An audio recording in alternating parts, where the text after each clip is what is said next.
দেখুন, আজকের ভিডিওতে আমি ট্রান্সফরমারে আরো একটি গুরুত্বপূর্ণ কনসেপ্ট অর্থাৎ ট্রান্সফরমারের ক্ষেত্রে আমরা ইম্পিডেন্স কিভাবে ক্যালকুলেশন করব সে সম্পর্কে আমি বিস্তারিত আলোচনা করব। তো ভিডিওটি শুরু করার আগে আমি বলবো, যারা আমার চ্যানেলে একদম নতুন তারা আমার প্লেলিস্ট থেকে ট্রান্সফরমারের আগের ভিডিওগুলো একটু দেখে আসুন, তাহলে আপনাদের বুঝতে সুবিধা হবে। ঠিক আছে, তো আমি ভিডিওটি শুরু করতেছি।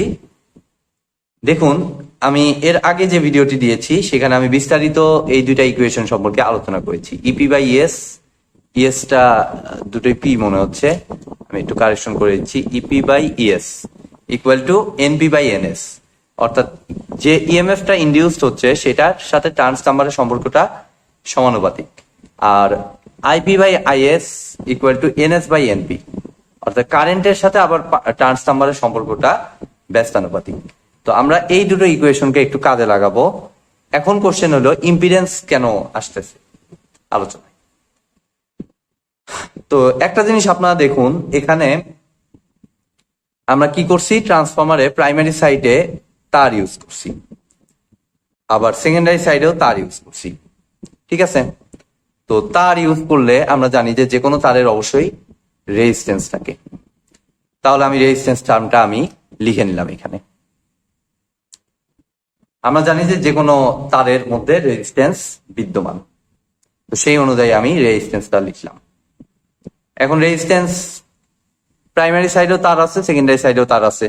দ্যাট মিনস প্রাইমারি সাইডেও রেজিস্ট্যান্স আছে আরপি এবং সেকেন্ডারি সাইডের রেজিস্ট্যান্সটা হচ্ছে আরএস, আমি লিখে নিলাম। এবং আমরা এখানে আবার খেয়াল করতেছি এই তারটা আছে আবার পেঁচানো কুণ্ডলী আকারে।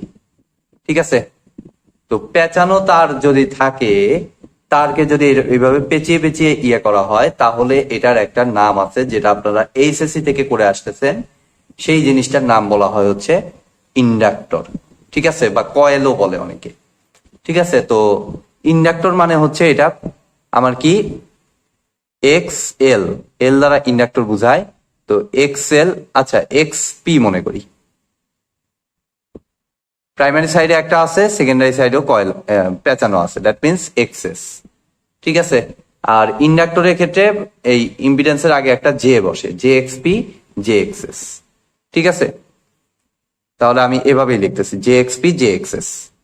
তাহলে কি প্রাইমারি সাইডের আমার টোটাল ইম্পিডেন্স, আপনারা এসি সার্কিটে দেখেছেন যে এটার টোটাল ইম্পিডেন্সটা আমার আসতেছে RP plus j into XP, এবং সেকেন্ডারি সাইডে এটা আসতেছে কত, আর RS plus j into XS. অতএব আমাদের প্রাইমারি এবং সেকেন্ডারি সাইড দুটোতেই ইম্পিডেন্স আছে। এখন আমরা সেই ইম্পিডেন্সটা ক্যালকুলেশন করব। আমাদের যে আগের ইকুয়েশন গুলো পেয়েছি সেগুলোর রেসপেক্টে আমি একটু এই ইম্পিডেন্সটা ক্যালকুলেশন করার চেষ্টা করব এবং কম্পেয়ার করব কিভাবে আমরা নেক্সট ক্লাসগুলো করতে পারি, সেই ইম্পিডেন্সকে কাজে লাগিয়ে সেটাও আমরা দেখব। তো দেখুন, এটা আমার আর লাগতেছে না, আমি এটা মুছে দিচ্ছি। এটা জাস্ট আপনার মাথায় রাখেন একটু, জাস্ট প্রাইমারি সেকেন্ডারিতে কিভাবে ইম্পিডেন্স আসে সেটা আমি বলে দিলাম। এখন আমি বুঝলাম যে প্রাইমারি এবং সেকেন্ডারি সাইডে ইম্পিডেন্স আছে, বাট আমরা ইকুয়েশন কিভাবে আনবো। তো আমি মনে করলাম জেডপি হচ্ছে প্রাইমারি সাইডের impedance.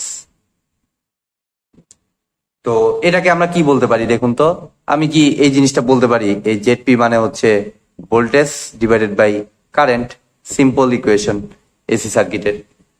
ZP equal to voltage divided by current, EP divided by IP.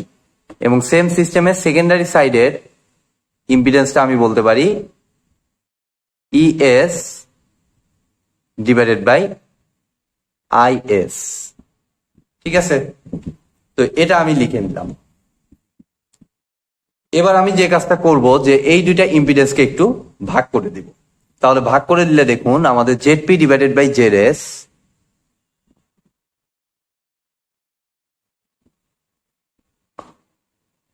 Is equal to আমাদের E P,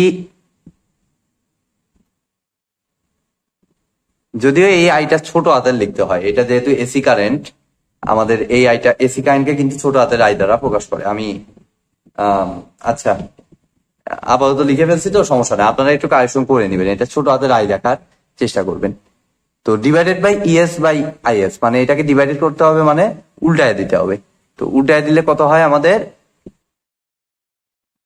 is divided by ES. এখন আমরা দেখব এখান থেকে এই যে উপরে যে ইকুয়েশন দুইটা লিখে রেখেছি সেখান থেকে কোনো কিছু করা যায় কিনা, আমরা একটু সেটা করার চেষ্টা করব। তো তাইলে আমি দেখুন এই লাইনটা আমি মুছে দিচ্ছি, এটা আর লাগতেছে না।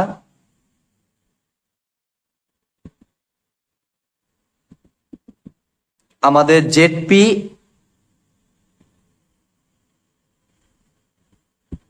Divided by ZS is equal to, আমি ইপি ডিভাইডেড বাই ইএস, এই যে ইপি ডিভাইডেড বাই, আচ্ছা এটা আমি আলাদা করে লিখি, এইভাবে লিখি তাহলে আপনাদের বুঝতে সুবিধা হবে। অনেক সময় প্যাচ লেগে যায়, সোজা ক্যালকুলেশন তাও প্যাচ লেগে যায়, সো আমি আলাদা করে লিখতেছি is divided by IP.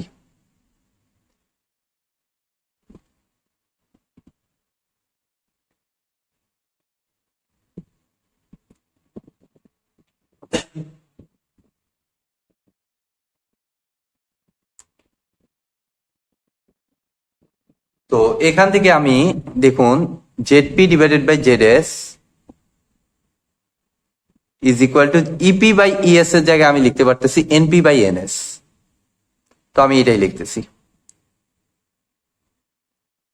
Into is by আইপির জায়গায় আমি কি লিখতে পারতেছি, দেখুন আমাদের আইপি বাই আইএস সমান হচ্ছে এনএস বাই এনপি, তাহলে আইএস বাই আইপি সমান কি হবে, এনপি বাই এনএস।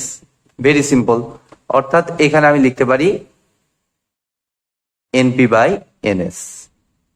তাহলে আমি যদি এখন মাল্টিপ্লাই করে দেই, তাহলে জেডপি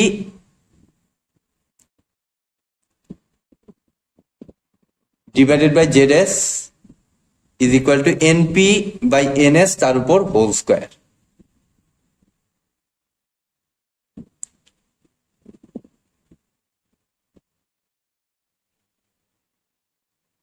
তাহলে এখন একটু ভালো করে আপনারা সামারাইজ করুন যে কি ঘটনা ঘটতেছে। ইম্পিডেন্সের সাথে ট্রান্স নাম্বারের সম্পর্ক হচ্ছে স্কোয়ারের সমানুপাতিক, ঠিক আছে, অবশ্যই সমানুপাতিক। ট্রান্স নাম্বার যত বেশি হবে ইম্পিডেন্স তত বেশি হবে, ঠিক আছে। অর্থাৎ জেডপি বাই জেডএস লিখলে আমরা লিখবো হচ্ছে এনপি বাই এনএস তার উপর হোল স্কোয়ার, স্কোয়ারের সমানুপাতিক। এটা হচ্ছে আমার ইম্পিডেন্স ইকুয়েশন ট্রান্স নাম্বারের রেসপেক্টে।